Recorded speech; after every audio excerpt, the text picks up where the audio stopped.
Hello friends, welcome back to GK Prince Academy. तो आज की इस वीडियो में हम लोग डिस्कस करेंगे भारतीय संविधान एवं लोक प्रशासन से रिलेटेड एमसीक्यूज होगा, जो कि यूपी ट्रिपल एस सी पेट के लिए 2025 के लिए इम्पोर्टेंट है। ठीक है, 2025 अगर देखा जाए तो प्रीवियस ईयर पेट में जितने भी क्वेश्चन पूछे गए हों उन सभी को हम इसमें देखने वाले हैं। और वो चैप्टर वाइज चल रहा था, तो उसी का नेक्स्ट क्रम है भारतीय संविधान का, आज हम देखने वाले हैं। ठीक है, तो चलिए इस वीडियो को स्टार्ट करते हैं। स्टार्ट करने से पहले अगर आप लोग चैनल पर नए हैं अभी तो सब्सक्राइब नहीं किया चैनल को, तो सब्सक्राइब कर लीजिएगा, साथ ही साथ वीडियो को भी लाइक करते चलिएगा। तो इस चैप्टर में टोटल अगर देखा जाए तो लगभग 50 प्लस क्वेश्चन हैं, जो कि मोस्ट इंपॉर्टेंट क्वेश्चन हैं, जो कि संविधान से, कॉन्स्टिट्यूशन से लिए गए हैं। ठीक है, तो चलिए इन सभी क्वेश्चन को एक एक करके देखते हैं, और उसका नीचे जो है व्याख्या दिया गया है, तो व्याख्या के साथ हम देखेंगे। पहला क्वेश्चन कुछ इस तरीके से है, दिया गया है कि निम्नलिखित में से कौन सा 1892 के सुधारों का विस्तार था, और ये 2023 के पेपर में पूछा गया क्वेश्चन है। तो यहाँ पे देखिए 1892 के अधिनियम जो था उसका सुधार करके जो लाया गया था, उस अधिनियम का नाम है 1909 का परिषद अधिनियम। ठीक है, 1892 के सुधारों का जो विस्तार था वो था 1909 का परिषद अधिनियम। तो आंसर यहाँ पे सी ऑप्शन इसका करेक्ट है। 1909 का परिषद अधिनियम, जिसे मार्ले मिंटो सुधार के नाम से भी जाना जाता है, यह क्या था? 1892 के भारतीय परिषद के अधिनियम का विस्तार था। अब 1892 का भारतीय परिषद अधिनियम ने जो है केंद्रीय और प्रांतीय विधान परिषदों के सदस्यों की संख्या बढ़ाई थी, और सीमित रूप से भारतीयों को नामित करने की अनुमति दी थी। ये 1892 के परिषद अधिनियम से हुआ था। ठीक है, तो उसका विस्तार अगर पूछा जाएगा, और पूछा गया है ये 2023 के पेट के पेपर में, तो 1909 का परिषद अधिनियम हो जाएगा। अगला क्वेश्चन, क्वेश्चन नंबर 2, सरकार के निम्नलिखित में से किस अधिनियम के कारण बंबई से सिंध प्रांत का निर्माण हुआ था? ठीक है, इनमें से बताना है कि कौन सा अधिनियम है जिसके कारण बंबई से सिंध प्रांत का निर्माण हुआ। उस अधिनियम का नाम है भारत सरकार अधिनियम। ठीक है, कौन सा अधिनियम है? भारत सरकार अधिनियम 1935, जिसके कारण बंबई से सिंध प्रांत का निर्माण हुआ था। तो आंसर डी ऑप्शन इसका करेक्ट हो जाएगा। ठीक है, भारत सरकार अधिनियम 1935 के तहत बंबई प्रेसिडेंसी से सिंध को अलग करके एक नया प्रांत बनाया गया, और यह अधिनियम ब्रिटिश संसद के द्वारा पारित किया गया था। इसका उद्देश्य था भारत में प्रशासनिक सुधार करना। क्या उद्देश्य था? भारत में प्रशासनिक सुधार करना। चलिए क्वेश्चन नंबर 3, भारत सरकार अधिनियम 1935 के अनुसार मुख्य न्यायाधीश के साथ कितने न्यायाधीशों की नियुक्ति की गई थी? तो उस समय टोटल 6 न्यायाधीशों की नियुक्ति की गई थी। तो आंसर यहाँ पे क्या हो जाएगा? सी ऑप्शन इसका करेक्ट हो जाएगा। ठीक है, सी ऑप्शन क्या है? करेक्ट हो जाएगा। भारत सरकार अधिनियम 1935 के तहत ही संघीय न्यायालय की स्थापना की गई थी, और इस अधिनियम के अनुसार संघीय न्यायालय में एक मुख्य न्यायाधीश और अधिकतम 6 अन्य न्यायाधीश नियुक्त किए जा सकते थे। तो मुख्य न्यायाधीश के साथ 6 न्यायाधीशों की नियुक्ति की गई थी, जिससे कुल न्यायाधीशों की संख्या कितनी होती थी? 7 होती थी। ठीक है, चलिए क्वेश्चन नंबर 4, भारत सरकार अधिनियम 1935 के प्रावधानों में ब्रिटिश सरकार के अंतिम अधिकार का एक उदाहरण इनमें से कौन सा था? ये 2022 के पेपर में पूछा गया क्वेश्चन है। तो ये था, इसमें से प्रांतीय सरकारों पर गवर्नर के लिए विशेष शक्तियां प्रदान की गई थी। तो आंसर यहाँ पे ए पार्ट इसका करेक्ट हो जाएगा। ठीक है, अब इसका एक्सप्लेन देख लेते हैं। तो भारत सरकार अधिनियम 1935 के तहत प्रांतीय सरकारों को स्वायत्तता प्रदान की गई थी, लेकिन इसके साथ ही गवर्नरों को विशेष अधिकार भी दिए गए थे। इन अधिकारों के माध्यम से ब्रिटिश सरकार ने अंतिम नियंत्रण बनाए रखा। गवर्नरों को विशेष जिम्मेदारियों के तहत कार्य करने की शक्ति थी, जिससे वह प्रांतीय मंत्रियों की सलाह के बिना भी निर्णय ले सकते थे।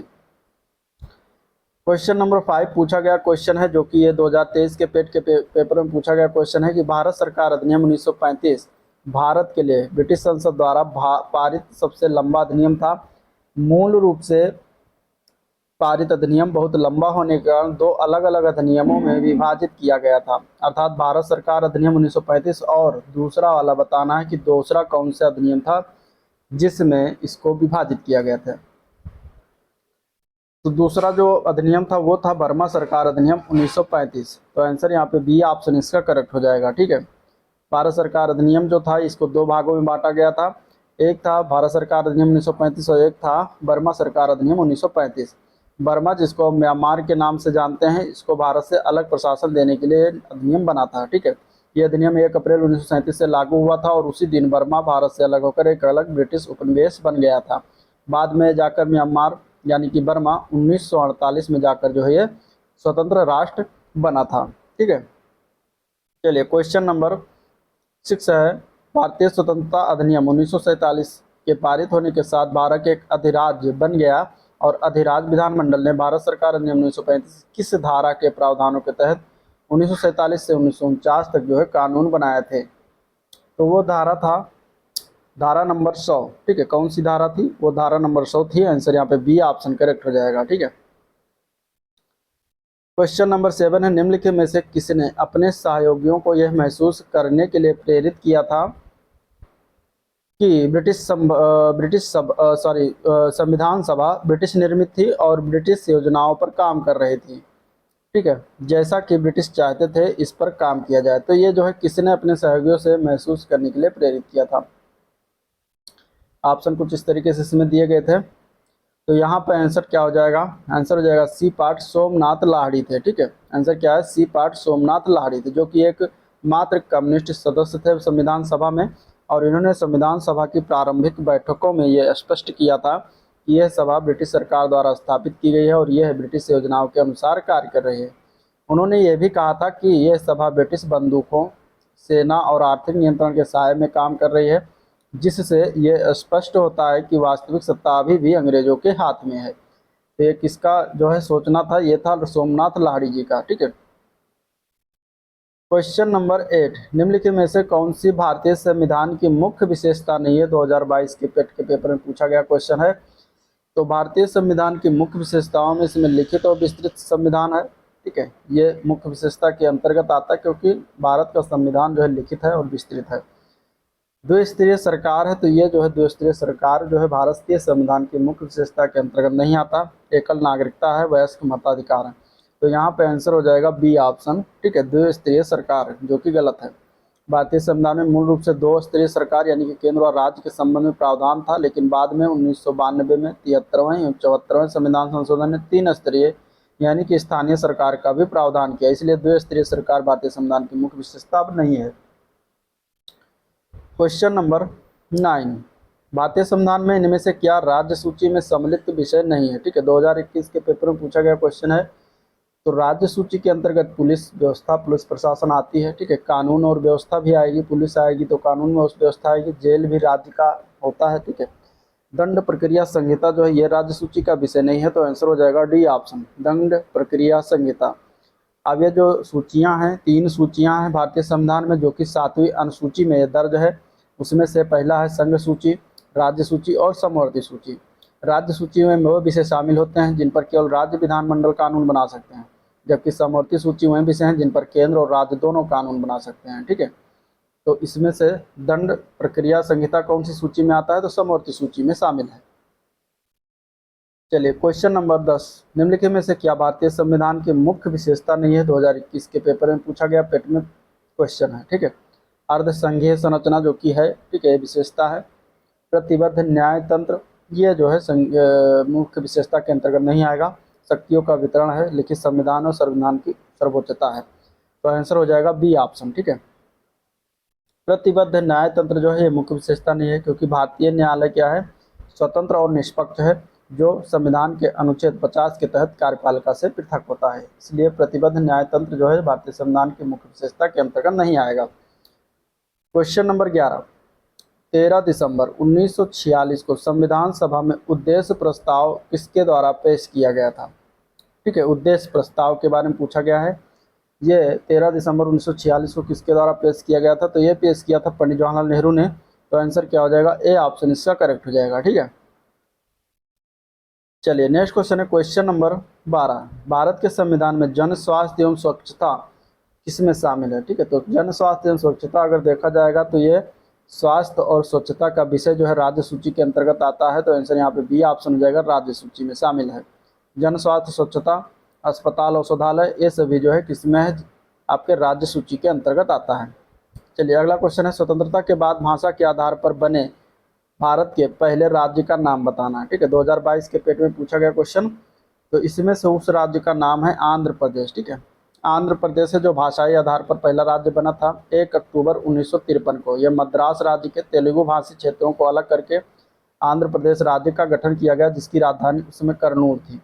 यह गठन जो हुआ था पोट्टी श्री रामुलु के नेतृत्व में तेलुगु भाषी लोगों के लिए अलग राज्य की मांग के समर्थन में किए गए आमरण अनशन के पश्चात हुआ था, और इनकी मृत्यु के बाद जनता के व्यापक विरोध और आंदोलन के चलते केंद्र सरकार ने भाषा के आधार पर आंध्र प्रदेश राज्य का गठन किया था।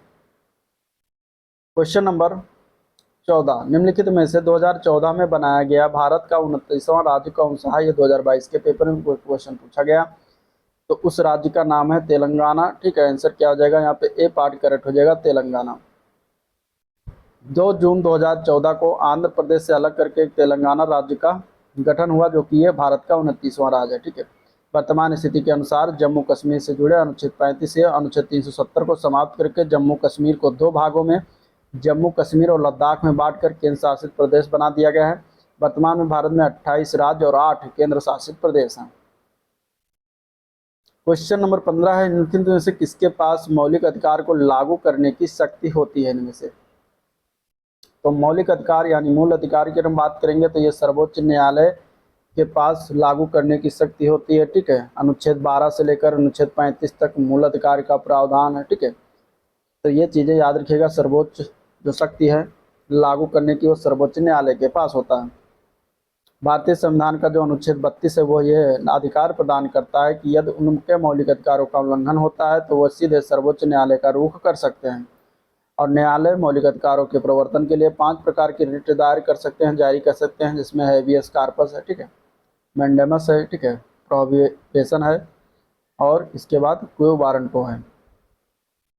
निम्नलिखित में से बताना कौन सा अनुच्छेद अल्पसंख्यकों के हितों का संरक्षण के लिए जो है होता है? इनमें से तो उस अनुच्छेद का हमें बताना कौन से अनुच्छेद के अंतर्गत होता है, तो वो अनुच्छेद है अनुच्छेद 29। इसमें से आंसर हो जाएगा D option.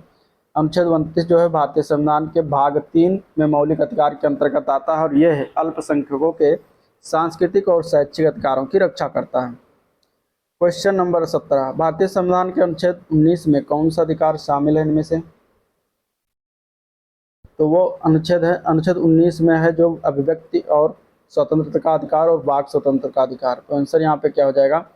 B part correct हो जाएगा। ठीक है, संवैधानिक उपचारों का जो अधिकार है अनुच्छेद 32 के तहत आता है। तो यहाँ पे आंसर क्या हो जाएगा? बी ऑप्शन इसका करेक्ट हो जाएगा। ठीक है, भारतीय संविधान का जो अनुच्छेद 19 का 1 का ए है उसके अनुसार सभी नागरिकों को वाक और अभिव्यक्ति की स्वतंत्रता का अधिकार प्राप्त है। यह अधिकार नागरिकों को अपने विचारों को स्वतंत्र रूप से व्यक्त करने की अनुमति देता है, जो लोकतंत्र का एक मूलभूत स्तंभ है। अगला प्रश्न, शिक्षा का अधिकार एक मौलिक अधिकार है जो किससे संबंधित है? ठीक है, ऑप्शन कुछ इस तरीके से दिया गया है। शिक्षा का अधिकार जो है मौलिक अधिकार है, और वो किस अनुच्छेद के अंतर्गत बातें कही गई हैं, तो वो है अनुच्छेद 21A के तहत शिक्षा का अधिकार दिया गया है, जो कि मौलिक अधिकार के अंतर्गत आता है।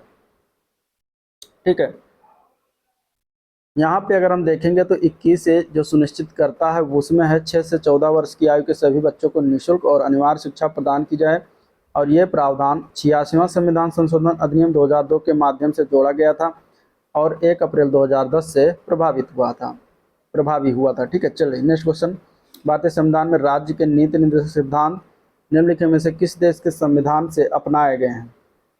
तो वो लिया गया है नीति निर्देशक का सिद्धांत जो है ये आयरलैंड के संविधान से लिया गया है। आंसर यहाँ पे बी ऑप्शन इसका करेक्ट हो जाएगा। नीति निर्देशक सिद्धांत जो है ये भाग 4 में है, अनुच्छेद 36 से लेकर 51 तक जो है इसका वर्णन किया करता है संविधान में, जो कि इसका स्रोत है आयरलैंड का संविधान। आयरलैंड के संविधान में जो है directive principle of social policy का उल्लेख है, जो सामाजिक न्याय, आर्थिक कल्याण और नागरिकों के समग्र विकास को बढ़ावा देने के लिए सरकार को मार्गदर्शन प्रदान करते हैं। क्वेश्चन नंबर 20, वह आदर्श हैं जिन्हें राज्य के नीतियों का निर्माण करते समय ध्यान में रखना चाहिए? तो इसमें से कौन सा हो जाएगा? मौलिक अधिकार होगा, नहीं समाजवाद, गांधीवाद सिद्धांत, इसमें आएगा राज्य नीति के निदेशक सिद्धांत। तो आंसर क्या हो जाएगा यहाँ पे? आंसर हो जाएगा डी ऑप्शन। ठीक है, अनुच्छेद 36 से लेकर 51 तक जो है इसका वर्णन किया गया है, जो कि भाग 4 में इसका वर्णन है संविधान के। ठीक है, तो आंसर हो जाएगा डी ऑप्शन इसका करेक्ट। क्वेश्चन नंबर 21 दिया गया है, यहाँ पे पूछा गया है कि 42वां संविधान संशोधन के माध्यम से डीपीएसपी यानी कि राज्य के नीति के निदेशक सिद्धांत को जोड़ा गया, और इसमें हमें बताना है कि क्या जोड़ा गया है इसमें। ठीक है, इनमें से कौन सा राज्य के नीति के निदेशक के सिद्धांत हैं जो कि जोड़ा गया है। तो इसमें से अगर देखा जाए तो समान न्याय और निःशुल्क विधिक सहायता जो है ये आता है आपका नीति निर्देशक सिद्धांत के अंतर्गत। तो आंसर यहाँ पे बी ऑप्शन इसका करेक्ट हो जाएगा। ठीक है, अनुच्छेद 1976 में जो 42वां संविधान संशोधन हुआ था उसके माध्यम से नए जो नीति निर्देशक सिद्धांत जोड़े गए उसमें आता है 39A के अनुसार समान न्याय और निःशुल्क विधिक सहायता प्रदान करना, ये जोड़ा गया। दूसरा है 43A में जोड़ा गया है उद्योगों के प्रबंधन में श्रमिकों की भागीदारी सुनिश्चित करना, और तीसरा जोड़ा गया 48A में पर्यावरण की रक्षा और सुधार करना और वन्य जीवों की सुरक्षा करना। तो 3 चीज़ें जोड़ी गई थी जो आपको याद होना चाहिए। एक इसमें से पूछा ही गया है, जो कब पूछा गया है, ये 2022 के पेपर में पूछा गया, तो आपको ये दोनों और याद रखना है। चलिए नेक्स्ट क्वेश्चन, भारतीय संविधान का डीपीएसपी किस संविधान से प्रेरित था। ठीक है, देखिए इस तरीके से क्वेश्चन और एक बार पूछा गया, तो यहाँ पे आंसर हो जाएगा सी पार्ट, ये आयरलैंड के संविधान से लिया गया है, तो आंसर हो जाएगा सी ऑप्शन। क्वेश्चन नंबर 23, इनमें से क्या भारतीय नागरिकों को आर्थिक न्याय प्रदान करता है। तो आर्थिक न्याय प्रदान जो करा जाता है वो सिर्फ और सिर्फ राज्य के नीति निर्देशक सिद्धांत में बात करता है, तो यहाँ पे आंसर हो जाएगा सी ऑप्शन इसका राइट। ठीक है, क्वेश्चन नंबर 24 है, भारतीय संविधान का कौन सा अनुच्छेद राज्य सरकारों को ग्राम पंचायतों के आयोजन के लिए जो है निर्देशित करता है।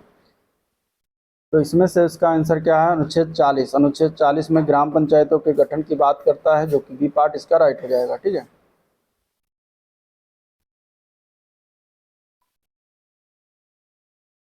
तो अनुच्छेद 40 में राज्य सरकारों को निर्देशित किया गया है कि वह ग्राम पंचायतों का गठन करें। ठीक है, तो यहाँ पे आंसर हो जाएगा अनुच्छेद 40। चलिए अगला क्वेश्चन देखते हैं, क्वेश्चन नंबर 25, भारत में पंचायती राज व्यवस्था किसके अंतर्गत रखा गया है। तो भारत में पंचायती राज व्यवस्था का जो रखा गया है वो राज्य के नीति के निदेशक तत्व के अंतर्गत है, तो यहाँ पे आंसर ए पार्ट करेक्ट हो जाएगा, ए पार्ट सही है। ठीक है, कहाँ पर उल्लेख है, तो अनुच्छेद 40 में उल्लेख है पंचायतों के संगठन के लिए। क्वेश्चन नंबर 26, निम्नलिखित में से कौन सा मौलिक कर्तव्य है। इनमें से मौलिक कर्तव्य की बात करेंगे तो देखिए सार्वजनिक संपत्ति की सुरक्षा करना, ये मौलिक कर्तव्य के अंतर्गत आता है।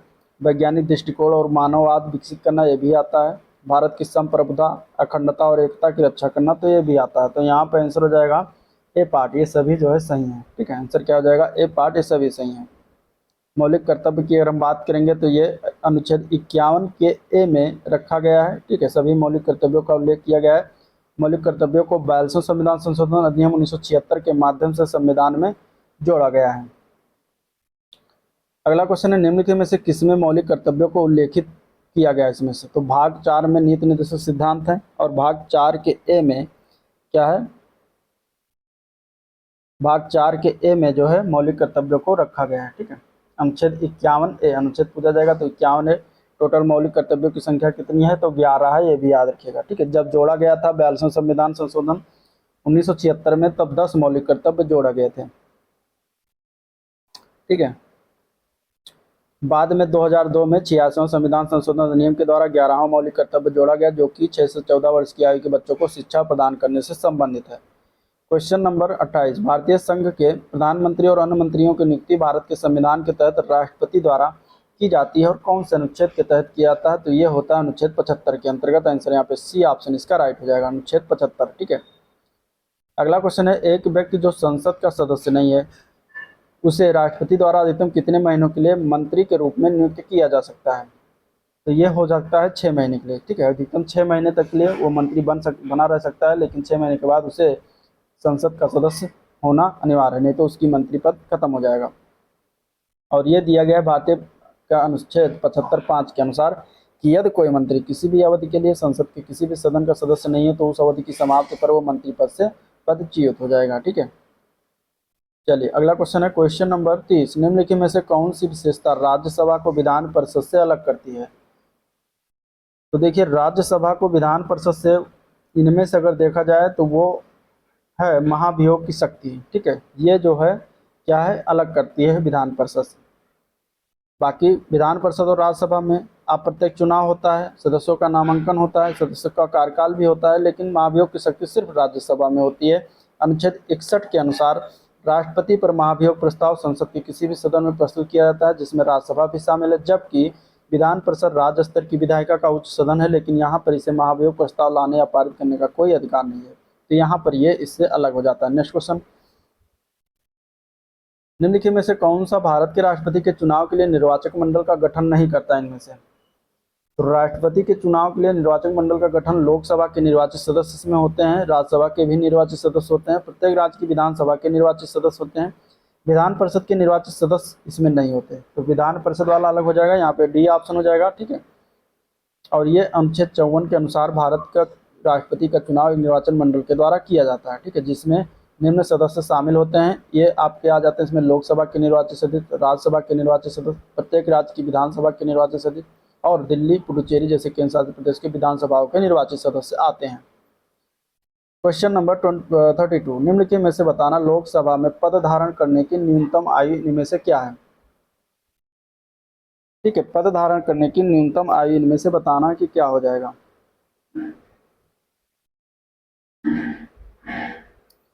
तो यहाँ पे आंसर क्या हो जाएगा? तो पद धारण करने की न्यूनतम आयु, लोकसभा में पद धारण करने की न्यूनतम आयु जो है इनमें से हो जाएगा ए पार्ट 25 वर्ष है। कौन सा है? 25 वर्ष है, ए पार्ट इसका करेक्ट हो जाएगा। ठीक है, न्यूनतम आयु कितना है? 25 वर्ष। लोकसभा का सदस्य बनने के लिए उम्मीदवार की न्यूनतम आयु 25 वर्ष होनी चाहिए और यह संविधान के अनुच्छेद 84B के अनुसार है। क्वेश्चन नंबर 33, भारत के संघ कार्यकारिणी में निम्नलिखित में से कौन शामिल नहीं इनमें से? तो भारत के संघ कार्यकारिणी में अगर देखा जाए तो प्रधानमंत्री, उपराष्ट्रपति, राष्ट्रपति सभी शामिल होते हैं, राज्यों के मुख्यमंत्री इसमें शामिल नहीं होते। तो आंसर यहाँ पे क्या हो जाएगा? डी ऑप्शन इसका राइट हो जाएगा। ठीक है, राष्ट्रपति की बात करेंगे तो अनुच्छेद 52 के तहत, उपराष्ट्रपति अनुच्छेद 63 के तहत, प्रधानमंत्री और मंत्रिपरिषद अनुच्छेद 74-75 के तहत, और भारत का महान्यायवादी जो शामिल होता है इसमें अनुच्छेद 76 के तहत। ये संघ कार्यकारिणी में पदाधिकारी शामिल होते हैं इतने सारे। चलिए क्वेश्चन नंबर 34, निम्नलिखित में से किसी केंद्र शासित प्रदेश में उच्च न्यायालय स्थापित करने का अधिकार है इनमें से? तो वो होता है संसद को। आंसर यहाँ पे क्या हो जाएगा? सी ऑप्शन करेक्ट है, संसद को। ठीक है, अनुच्छेद 241 कहता है कि संसद को यह अधिकार है कि वो कानून द्वारा किसी केंद्र शासित प्रदेश के उच्च न्यायालय की स्थापना कर सकती है और या उस क्षेत्र में किसी उच्च न्यायालय को उच्च न्यायालय घोषित कर सकती है। अगला प्रश्न है अनुच्छेद 245 के अनुसार संसद के कार्य बताना इनमें से। तो संसद का कार्य इनमें से अगर देखा जाए तो कानून बनाना होता है। आंसर यहाँ पे हो जाएगा C option correct.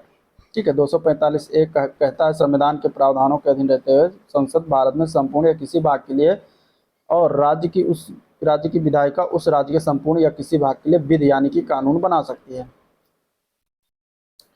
Question number 36, Sarkaria आयोग निम्नलिखित में से किससे संबंधित है? 2022 के पेट में पूछा गया क्वेश्चन है।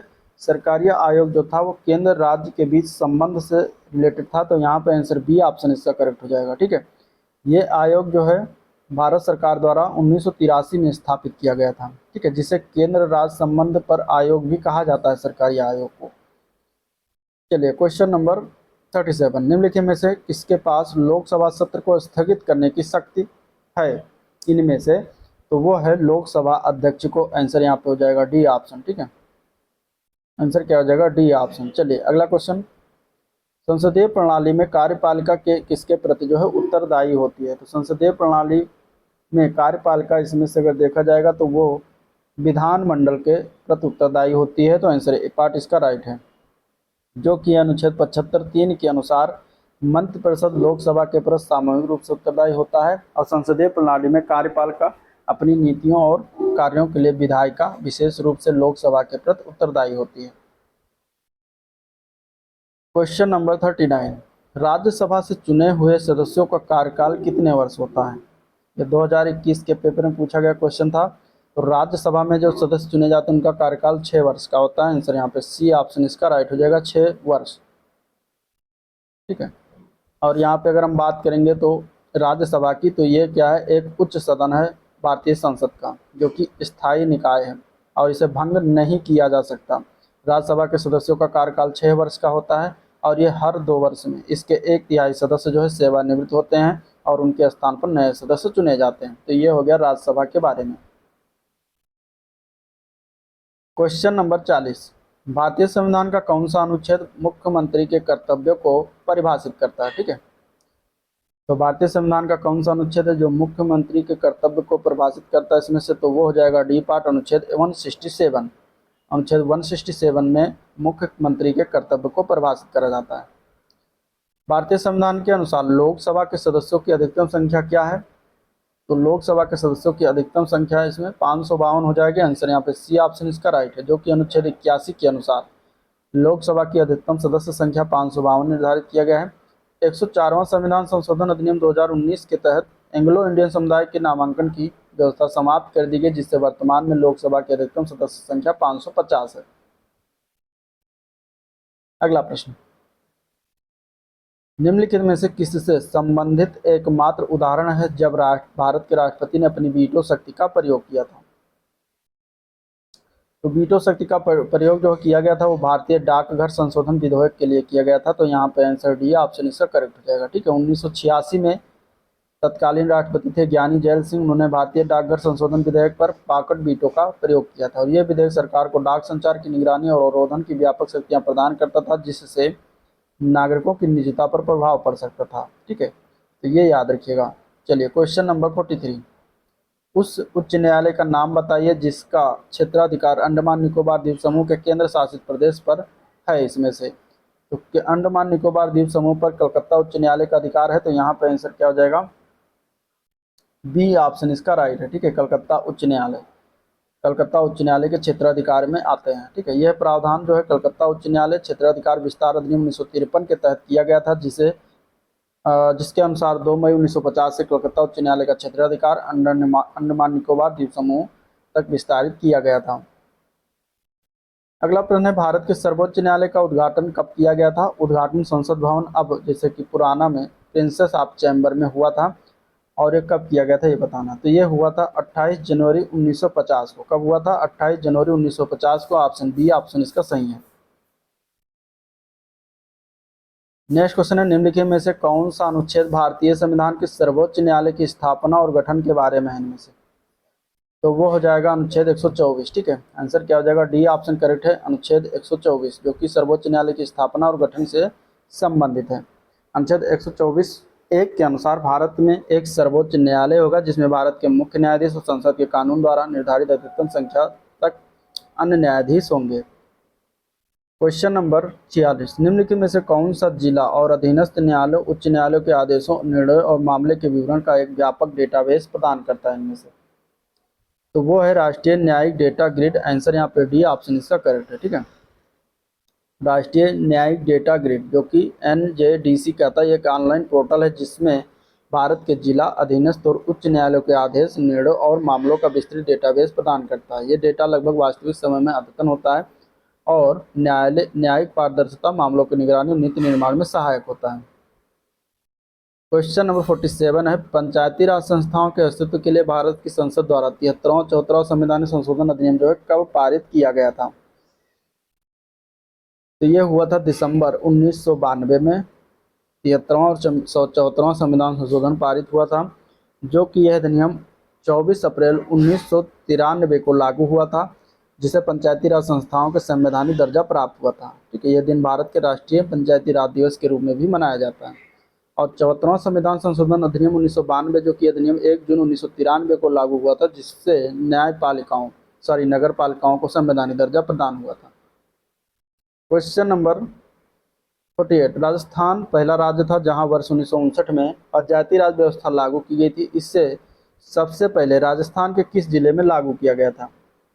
तो ये लागू हुआ था नागौर जिले में। आंसर यहाँ पे सी ऑप्शन इसका करेक्ट है। ठीक है, 2 अक्टूबर 1959 को नागौर जिले के बगदरी गांव में तत्कालीन प्रधानमंत्री थे पंडित जवाहरलाल नेहरू के द्वारा शुरुआत किया गया था पंचायती राज व्यवस्था का। ठीक है, यह दिन महात्मा गांधी की जयंती के अवसर पर चुना गया, जो ग्राम स्वराज की अवधारणा के समर्थक थे।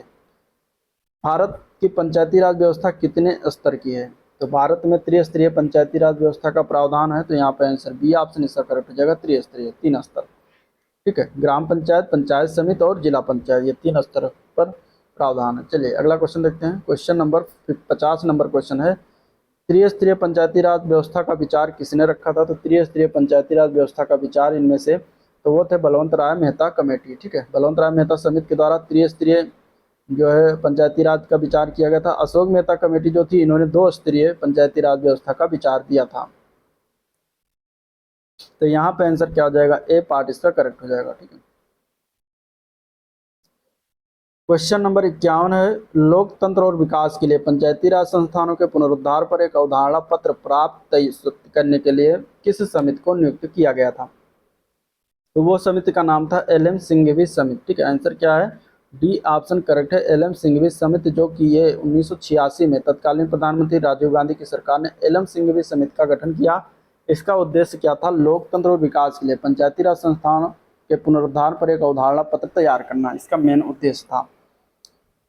चलिए, क्वेश्चन नंबर 52 है, निम्नलिखित में से बताना है कि 1981 के किस अधिनियम के माध्यम से संसद द्वारा राष्ट्रीय कृषि और ग्रामीण विकास बैंक, जिसको नाबार्ड के नाम से जानते हैं, इसके निर्माण को मंजूरी दी गई थी। तो वो अधिनियम बताना है, कौन सा अधिनियम है। तो उस अधिनियम का नाम है अधिनियम एक्ट जो है 61 के अनुसार। ठीक है, 1982 में इसकी स्थापना किया गया था नाबार्ड का, और अधिनियम 61 के अनुसार किया गया था। तो आंसर यहाँ पे हो जाएगा बी ऑप्शन करेक्ट। ठीक है, भारतीय संविधान के संशोधन ने लोकसभा और विधानसभा दोनों में एंग्लो इंडियन के नामांकन को समाप्त कर दिया है। तो वो कौन सा संशोधन किया गया था इसके लिए, तो इसके लिए किया गया था 104वां संविधान संशोधन अधिनियम 2019। तो आंसर सी ऑप्शन इसका राइट है। भारत में राष्ट्रीय मानवाधिकार आयोग निम्नलिखित में से किस मंत्रालय के अधीन आता है।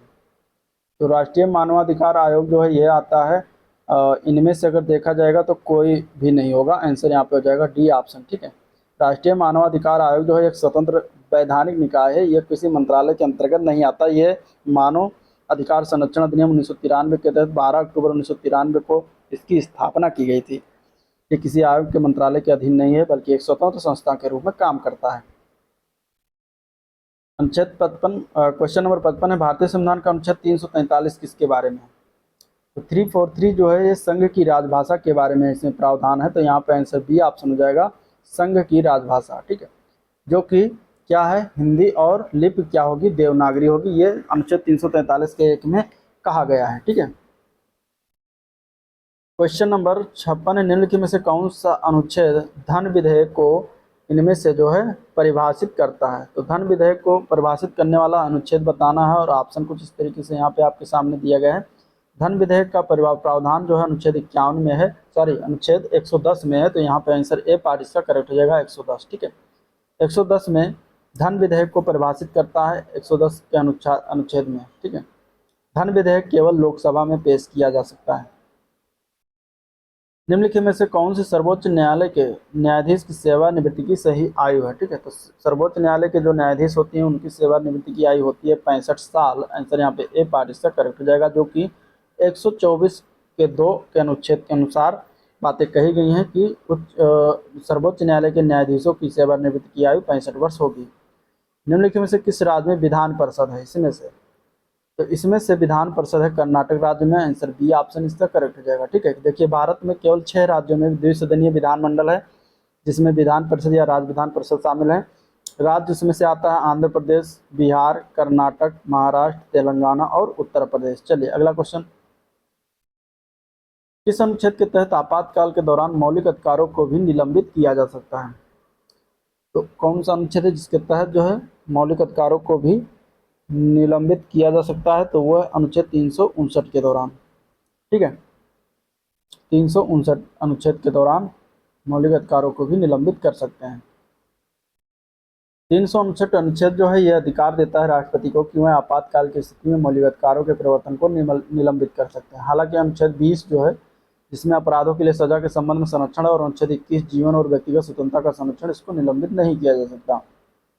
क्वेश्चन नंबर 60, स्वतंत्र भारत के प्रथम मुख्य चुनाव आयुक्त कौन थे। स्वतंत्र भारत के प्रथम मुख्य चुनाव आयुक्त इसमें से देखा जाएगा तो उनका नाम है सुकुमार सेन। आंसर यहाँ पे हो जाएगा B option correct, Sukumar Sen, जो कि ये 21 मार्च 1950 से 19 दिसंबर 1958 तक इस पद पर इन्होंने कार्य किया था। इनके नेतृत्व में 1951 और 1957 के पहले 2 आम चुनाव सफलतापूर्वक संपन्न हुए थे। अगला प्रश्न है, भारतीय संविधान के किस अनुच्छेद में यह शामिल है कि राज्यपाल विधानसभा को संबोधित कर सकते हैं और राज्यपाल सदन को संदेश भेज सकते हैं। तो ये बातें कही गई अनुच्छेद 175 में। तो आंसर यहाँ पे सी ऑप्शन इसका करेक्ट हो जाएगा। ठीक है, आंसर क्या हो जाएगा, सी ऑप्शन इसका करेक्ट हो जाएगा। तो ये था ओवरऑल वीडियो जिसको हम लोगों ने देखा, डिस्कस किया। अगर वीडियो पसंद आया तो लाइक करिए, चैनल को सब्सक्राइब नहीं किया अभी तो सब्सक्राइब कर लीजिएगा। ठीक है, अगला जो इसमें चैप्टर होगा वो विज्ञान से संबंधित है, तो उसको भी हम शाम तक लेकर आ जाएंगे। तो वीडियो को एंड करेंगे, मिलते हैं नेक्स्ट वीडियो में, तब तक के लिए थैंक यू।